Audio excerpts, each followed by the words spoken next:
Episode 53 with Derek Thiessen on the 9 Point Start the Dream podcast. Welcome to 9 Point Started with a Dream podcast. Our goal is to showcase the stories of athletes and the community that supports them by being authentic about their journey. Here's your host, Jacoby Gillum. Yo, welcome back to the podcast. I'm your host, as always, Jacoby Gillum. This episode, we have Derek Thiessen. He is the founder of The Daily Athlete. And one thing that stuck out for me when Derek was talking was he asked the question, he said, what will the average version of yourself do today? You know, and don't do the average. And it sounds so simple, but it's true though. Like I look at myself and I think, what would an average day be like? And have I done the average? And I think we can all reflect on that, just on not being average, on not just showing up, but showing up with a purpose, showing up with an intention to get better at something or to achieve a goal. And Derek's really big on that. He has some great resources and some great value through his journey and his story. So hope you enjoy and check out The Daily Athlete. All right, Derek, the question I ask everyone that comes on is, when you were younger as an athlete, what was one of your bigger dreams or goals you want to achieve?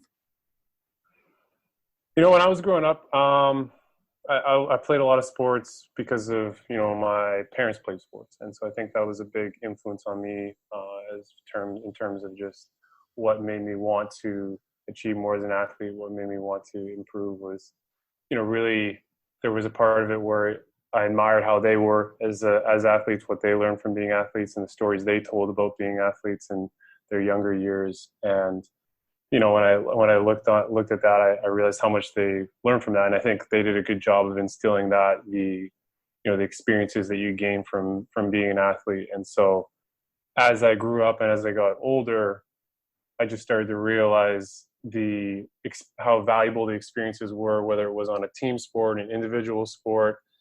I really wanted to be able to look back at my sports experiences and say I learned something, and that was something I developed earlier on when I was, in middle school, in my early teens, and then as I got older into university, it was something I thought about going forward. Was, what am I learning as I'm going along? Not just am I performing well, am I playing well, but are the experiences that I'm having, are the wins, the losses, the friendships, the love and family that I felt with my teammates, was that teaching me something that I could take with me going forward. And so, for me, I think that's a big part of it, is just having that sense of no matter what you're going through, that you're learning something. And so it started young, but it really carried with me, through my years of playing volleyball, then also even after graduating. So you kind of had a deep thought into the game.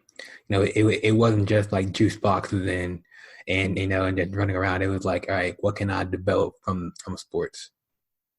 Yeah, for sure. No, I think there was always this kind of question of why am I doing this, or what's the reason. It wasn't just a strictly I want to be good, or I want to perform well, or I want to win. Like, that was obviously always a part of it, but there was this reflection in what I was doing and why I was doing it. And this is a big part of why, when I was in high school, I played both volleyball and basketball, and grew up heavily playing basketball. That's what my parents played, and they pushed me a lot towards that and really wanted me to succeed.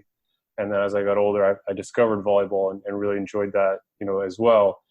And I think part of the reason I leaned more towards volleyball over the years, and as I got older, was just this curiosity within this, and the fun aspect of it. I really enjoyed it. It was just a lot more of a exciting experience, whether it was the teammates I was with or the coaches that I had. They just instilled a different kind of playing style in me. And so I think that's ultimately, when I look back on it, is that, basketball, it was good for me, and I learned a lot from it, and it made me a more well-rounded athlete, a good jumper, and all these things.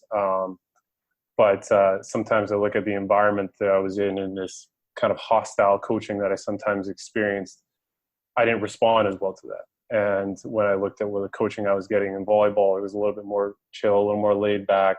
And I think that's a product of the two sports. Like, basketball is always moving, always constant. Whereas volleyball, it's point is scored, time to reflect. Point is scored, time to reflect. There's a lot more, there's emotion still involved in it, but there's this more methodical approach to it. And so I think, when I look back, maybe that's a reflection of how I think and why I gravitated towards it for sure. So kind of going on that, so growing up in, you're what, from, was it Edmonton? What part of Canada? Vancouver. So Vancouver, was volleyball more of just the sport to really kind of fall into, like basketball and volleyball, like the two sports that really kind of play big in the culture, or hockey, I guess? Yeah, I mean, most people, like in our area, most people start with soccer to kind of kick things off, no pun intended, but like, that's where they start, right? It's just because it's an easy sport to throw kids into. They just run around and kick the ball and it's fine. Whereas, volleyball doesn't really come into the picture until, around 12, 13 years old, just because it's a more complicated sport for younger athletes. And, but yeah, basketball and soccer are definitely early on sports and big in the area. And yeah, basketball is really big out in Vancouver, and it's still growing all the time. There's tons of new, clubs growing or pulling up in there, and the high school scene is really competitive. But volleyball over the past decade or so has definitely been growing and getting more popular. And just volleyball in general in Canada is growing, and there's a lot more athletes that are going on to, start out in high school or starting out in high school, just interested in the sport and realizing there's potential to go play professionally overseas, to play for the national team, and really good careers that you can have. I know a ton of people that I played with in university, and family that I have, or friends that I have that are playing currently overseas right now, and so they're doing really well with it. So I think there's a growing number of players that may have gravitated towards basketball that are starting to lean towards volleyball and realizing that their height and their jumps can be used elsewhere. There's a lot of y'all overseas. Yeah, man. I met a few through the whole 9-point blog and stuff, and I'm like, man, there's a lot of Canadians that are playing volleyball overseas right now. Yeah, man. There's a whole group of us out here. Yeah, squad goals. Yeah, exactly. So once you kind of realize, volleyball was kind of like your realm, your area of expertise that you just felt comfortable. How did you start going about saying, all right, I want to pursue this at the next level besides high school? Well, that's where it really came down. It was a pretty simple decision. It was, how am I going to spend my summers? Where am I going to spend my time there? Because it was, volleyball season in high school and basketball season, they didn't overlap, so there was no conflict of interest there. And so I was able to do both easily. But then when it came to the additional stuff, like the camps that I would go to, the playing for the provincial teams, we had those. Like, so every province has their own best players playing for that province. And so it was a decision of, do I want to try and do that for basketball, or do I want to try and do that for volleyball? And part of it was, I think I had more success with volleyball, so I started to just shift towards it. I had a bit more recognition, and maybe partially because the pool was smaller, there wasn't as many people to compete with, to be honest. But as I play or push more towards that, I started to see more success, and I really think that built on it, right? Like that success that you see, it builds that motivation to want to do better. It builds that self-efficacy, that belief that you did something before and you can do it again. And I saw that more in volleyball, and I definitely felt there was more belief from the coaches and from my teammates in that regard. And so I think that was really what it came down to in terms of the decision, was which am I going to commit to more in the summers when I'm not in school. Going back on that belief, how much, like you said, it impacts when you having your friends and your coaches believe in you. How much did that really help give you the confidence to say, I can keep pursuing this? Oh, a ton. That's huge. That belief, it's one of those things that, we need external and internal motivators, and we need that stuff. Rely on internal if we can, but to have that external stuff, those people outside of you, your parents, your friends, to believe in you, to get things started, as a reminder of, that you are good, that you do have the ability, like that creates that self-confidence and that self-belief. And so it creates that path, so that over time, you can bring it back more on yourself and say that, My belief isn't just something that's imposed by others that I'm good. It's something that I truly believe in, something that I know is true to me, and so that's a big part of it. So at those moments when you didn't have that, when you didn't have the external, where it was like Derek had to depend on Derek to really push himself to be the best version of himself. What was that like? How did you manage to be your biggest cheerleader for yourself sometimes? Um, to be honest, this is something I struggled with. This is something when I look back on my career, I wasn't as good at. I sometimes relied too much on what other people told me, or what I needed the validation of others to say that I could go for something, that I could do something. And it's something I still struggle with today. And I think it's for a lot of us, right? We need that external validation. We need someone's permission to say that, hey, you can do this. And it's frustrating to still struggle with today, but I recognize, and it's something I'm trying to improve every day. And it's something we can all work on. That, we, at the end of the day, yeah, you can have some indicators outside of you to say, you're on the right track, you're doing the right things. But at the end of the day, it's up to you to decide if you want to pursue something. It's up to you to decide, are you going to keep pushing yourself when nobody's watching? Like, that's when we rely too heavily on the external motivators. We're not able to properly answer that question of why are you doing this when the pain hits, right? When the difficulty strikes. And that's, for me, like when I was in my senior year in high school, I tore my ACL. And so, you know what that's like. It's a long road to recovery. And I had people, helping me along the way. I had therapists and like physical therapists and my parents' support helping me along the way, and my teammates. And luckily I'd already signed to my university. So I was still able to go there, and I was able to rehab there. But I look back sometimes at my rehab process even, and I wasn't as internally motivated as I need to be. When those times where you have to do those really tedious exercises that are repetitive, and like those beat you down because they seem so insignificant, but they matter a lot, and you have to do them over and over and over. And when I didn't have that necessarily, that internal fire, that internal reason for what I'm doing or where is this going. And, I had a vague idea of what I wanted, and I wanted to be successful, and I wanted to be a really good volleyball player and to play for the national team. But those were just sort of loose ideas, or just not very specific and not very actionable, I guess you could say, in some ways. And so, yeah, when I look back on that, there was definitely a disconnect between the two. I can relate to that. I think I remember when I was in college and I was trying to run track, I always asked for feedback after every run. Mm-hmm. And I remember I had a coach say, he's like, just run. If there's something we want to talk about, I'll let you know. And like when you start needing that, like you're saying, that extra feedback every time, it stops you from actually internalizing what you can do better yourself. Mm-hmm. So yeah, no, it hinders your ability to self-diagnose, right? Like if you're always relying on other people to tell you, hey, this is what you did wrong, or this is what you could do better, this is fine. If you're always dependent on that, when nobody's there with you, when you're in the weight room by yourself, or when you're doing reps on your own, or when you have this own internal battle going on in the middle of the game, you don't have anyone to say, or no one can read your mind. So you have to practice that when the time is there, and that starts with not relying too much on external feedback. Definitely. So you're in university, you kept from the ACL, you're kind of bounced back. How was that journey for you?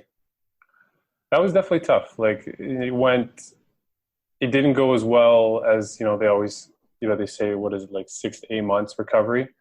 And I was optimistic. I was on 6 months, max. I'm going to be fine. I'm going to be jumping back where I was before, touching as high as I was before. And then I think it was around 7 or 8 months rolls by, and I'm going up to do a jump serve, and my knee feels off. My knee feels weird. It doesn't feel right. And I don't remember a ton of moments in my life, but, there's certain things that stick with me more than others, but that feeling of just this is not this is not going the way it's supposed to. And I can remember how I physically felt in that moment just now, like thinking about it. And it was just it felt so hopeless. And, I think that's definitely a part of the recovery from injury. And that's one of those things where it's when you can become aware of like how you're going to feel, like being almost like doing people often do like a post-mortem, like after an event happens, or you do like an after action report. You think about, okay, what could be done better and all that. And that's useful, but sometimes it's useful to do almost like a pre-mortem, like before things are going to happen. What's the obstacles you can anticipate? What's the potential struggles you're going to face, the pain you're going to experience? When you can actually go ahead in time and think about that, you don't get so rattled when things don't go according to plan and things don't go the way you think they're going to. And it's a practice to think that way. And some people might call it pessimistic, but I think it's just being realistic about the nature of the world, that sometimes there's things out of your control that you can't determine. Things don't always go your way. And so it's an appreciation for when they do go well, but then an understanding that sometimes they don't. Yeah, and when they don't, it hits you hard, not ready for it. Kind of for me, I have that same feeling. Having that mindset of knowing that I'm not fully ready, but I know I still want to pursue this. How did you kind of, again, go back to having that internal motivation to keep going, that it wasn't external kind of pushing you forward, but the internal? Well, a big part of it was it was an internal aspect of wanting to be around this team and wanting to be around this group. So like, it's a bit of both, because I was motivated by this awesome group of guys that I was around. Like, I loved my teammates. I loved my coach. I loved this program. I loved the school, all these things. So in a sense, it was those external things, but it's the internal motivation of not wanting to lose those, of wanting to be a part of that and valuing that, and, making that a priority and investing myself in that more than in volleyball. And there's pros and cons to that, because if you invest too heavily in just being the relationship guy, the communication guy, the fun loving guy, you don't make room necessarily for the let's get it done kind of attitude. I'm going to call you out on this, what you're doing, or that element of being a part of a team where you have to have sort of some tough love sometimes. You have to really get beyond just the I'm going to treat you super nice because I love you as a teammate. There's sometimes where you have to be a bit more competitive. And so I look back on that and think that the internal motivation was still to get back to where I was. And at that stage, I was still internally motivated enough to want to make the junior national team, and in which I was fortunate enough to make that afterwards, and that was a big part of it. And that was, a big accomplishment for me to come back from that. But then there was still future things that were down the line. But I think I got a little too ahead of myself sometimes, in terms of, or almost even just like complacent, where it's like, if I would just be like, well, by the time I'm this age, then I'll be a starter. Or by the time I'm in my last year, then there'll be a starting spot for me.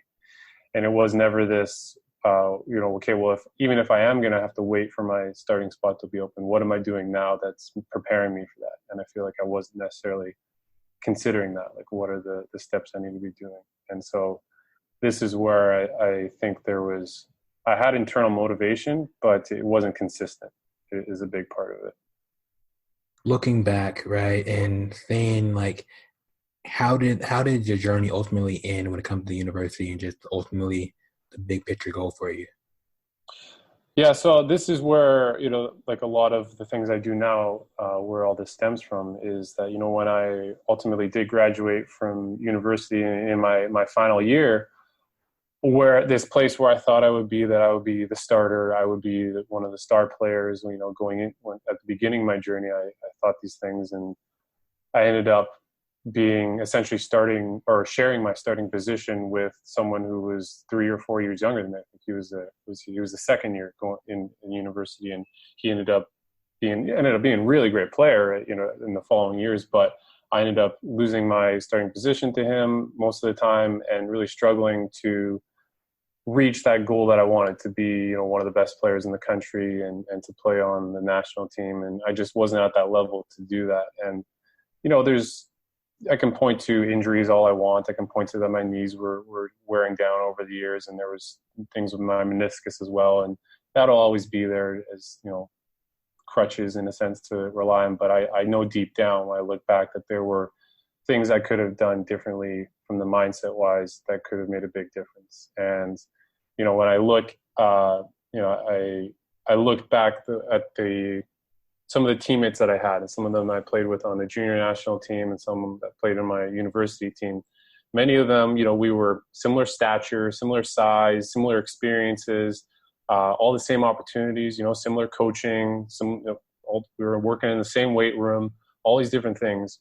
Yet post-university, they went on to play pro, and they went on to even play for the national team. And, there's a very distinct moment for me of watching some of them play at the 2016 Olympics, watching them in Rio, these guys that were my age, all these like very similar people to me, yet I'm sitting on the couch and they're at the Olympics. And I couldn't help but sort of just think, like, what happened? Like, where did I go wrong? And this has really led me down this path of self-reflection and got me thinking about some of the stuff I've already talked about so far, and just this, what could I have done better? And what could I have done to avoid that fate? And I wrote this article about this, talking about some of the ways that I failed and some of the things I really could have done better. And I wrote that both as a form of self-reflection for me, but then also as a lesson for athletes.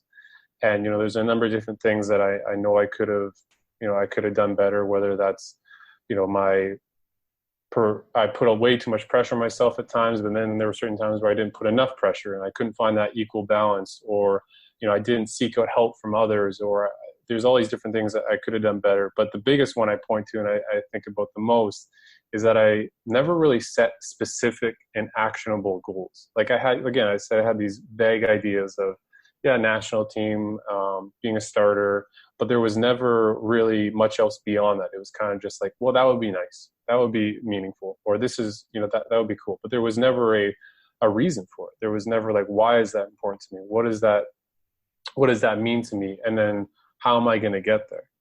And that has really fueled me, to where I'm at now. And that's what drives a lot of what I do, is using the pain that I have of the regret, to be honest. Like the regret is how I feel about it, is I didn't maximize my potential. There was this version of me within me that could have done more. There was this, there was this other Derek out there in, some alternate universe who went on to do those things that were possible, that he was physically capable of, that I had the body to do, the opportunities to do. I was fortunate to have a lot of these things, and this version of me didn't utilize those opportunities. And so when I look back on that, that fuels me, because I don't want other athletes to experience that. And that fuels me even what I do now with my business. Is I want to be able to look back and say that I made the most of my daily opportunities and the things that present themselves to me, or the struggles and the highs and the lows. Am I always taking a chance to, reflect on those and be present with that kind of stuff? I love that, because we all, I don't know, just having that feeling of regret of thinking of seeing other athletes and something that you love, and you're like, man, I could have been right there. They aren't necessarily better than me. Maybe like in your case, where they're like, you're talking about how they just have maybe like that mental edge to push themselves a little bit harder. So when it comes to you with the daily athlete, what can athletes really gain and gather from having that journal? Yeah, so the journal is, at the end of the day, is the physical manifestation of a lot of the ideas that I talk about. And those really start from a big picture perspective. So, what I talk about whether I'm working with teams or working one-on-one with someone, or doing some sort of presentation, is I share these ideas of having something big picture. So at the if you want to think about this in sort of like a pyramid, at the top you have your values. And so the values to me are so important because a lot of times people pursue things and pursue values that they think they'll find meaningful. They pursue things that, that they believe if I achieve this, then I'll be happy. Or if I'm doing these things, then then my life will be fulfilled. And there's countless examples of, whether it's athletes or businesses that have said they believe and want one thing, and then do the opposite or achieve something they think, there's examples of people winning championships thinking that, that Kevin Durant is the classic example of someone who thought winning a championship and winning was all that mattered. That's what he valued. When he ended up going to Oklahoma, or not leaving Oklahoma to go to Golden State, he ended up, winning that championship, but he later admitted that he still felt like there was a void in his life. Mm. And, I obviously don't know him personally. That's just a minimal assumption of his interview and stuff, but I think we can all relate to that because there's been times where we've pursued something or thought that, whether it's something material that we owned or winning something, we thought that would be the thing that gave us meaning. But what really gives us meaning, where we really find our values, are in our past experiences, right? So whether it's times when we overcame adversity or joyful moments where, like the little things that spark joy, like those things are what we find value in, right? Whether it's moments where we fought back. For me, like I fought back from an injury, and so there's the perseverance aspect of it. There's the staying positive. There's the, those things are where values show themselves. And so that's one of the biggest things I really encourage people to do first, is establish their core values, their personal values that are really, self-defined and not brought on from other people. So it's about establishing that and using those to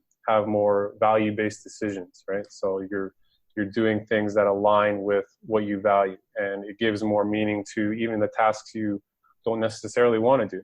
Like, for example, my wife appreciates having a clean house, and she appreciates the dishes being done, and she appreciates, having these things. And I don't care for them as much, but I love my wife. I love our relationship. I love that aspect of it. I don't want to affect that. I don't want to hurt that. So I do the dishes. I do the things I don't necessarily want to do. Attaboy. It's hard, it's challenging. And there's times where, I would rather just sit around and, like live in my filth a bit. But, we live in the common space together, and I need to respect that. And she knows that too. Like, she could easily go down the same path if she wanted to, but it's this mutual respect for each other, and knowing that would hurt our relationship, and we both value our relationship. So this idea of knowing what you value, it allows you to make better decisions on a day-to-day basis.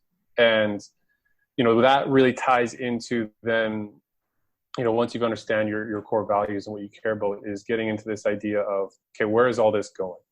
And, there's a lot of different words you can use for this, but one I like to gravitate towards is a vision, right? A vision for where your future is going. And a lot of times people get caught up in just saying like vague things, right? I want national team starter, but they never really think about what that could actually look like. What could that mean for you? What would a day in the life of that person be 5 years down the road, 10 years down the road? Who's with them? What do they care about? What have they done? What have they accomplished? What is that really, creating as detailed of a future as possible? Because when you think about that, it motivates you, right? Because it's that's exciting. That's where I could be in the future. That's where this all could be going. And that's something that pulls you forward, rather than this, a lot of times goals are, when people set goals, they set goals that are limiting, that you can't eat this and you can't do that and you have to stay to this. But a vision is exciting, and it pulls you forward. And, on the note of regret, there's this actually even more powerful thing that I really like to incorporate. And that's this idea of an anti-vision. And an anti-vision is so important because, with regret, you can't really know how it feels until you experience it. You can't know what you're going to regret until it happens. And, I can tell an athlete as much as I want that you're going to regret that. You might regret this. Like, this is what I did.